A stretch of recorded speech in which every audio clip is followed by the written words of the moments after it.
Le prix Nobel de chimie 2016 a été attribué, mercredi 5 octobre, au Français Jean-Pierre Sauvage, de l'Université de Strasbourg, au Britannique James Fraser Stoddart, de l'Université Northwestern aux États-Unis, et au Néerlandais Bernard Lucas Verhaeghe, de l'Université de Groningen aux Pays-Bas, pour leurs travaux sur la conception et la synthèse de machines moléculaires.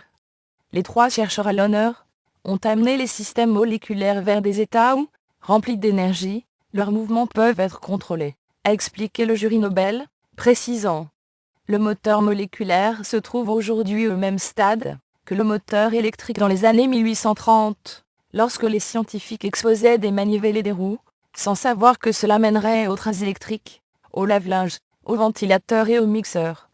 Fermez les guillemets. À terme, ces machines miniatures seront très probablement utilisées dans le développement d'objets, comme les nouveaux matériaux, les capteurs et les systèmes de stockage d'énergie, a-t-il poursuivi. La recherche française, une nouvelle fois saluée. Jean-Pierre Sauvage, né en 1944 à Paris, a passé son doctorat consacré au diazépolyoxyacrobicycle et leur cryptate à l'université Louis Pasteur de Strasbourg en 1971, sous la direction de Jean-Marie Lehn, futur Nobel de chimie, 1987.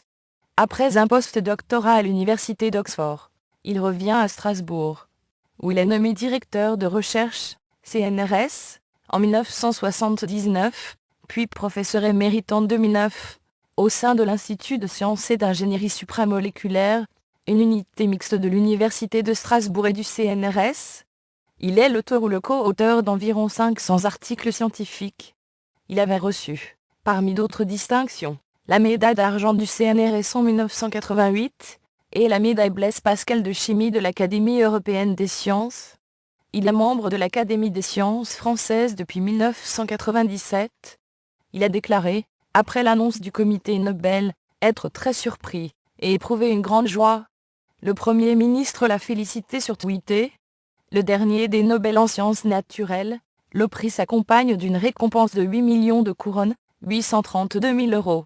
Il était allé l'an dernier à Aziz Sankar, Turquie / États-Unis, Paul Modrich, États-Unis, et Thomas Lindahl, Suède, pour leurs travaux sur la réparation de l'ADN. La chimie est le dernier des Nobel en sciences naturelles à être décerné. Celui de médecine a récompensé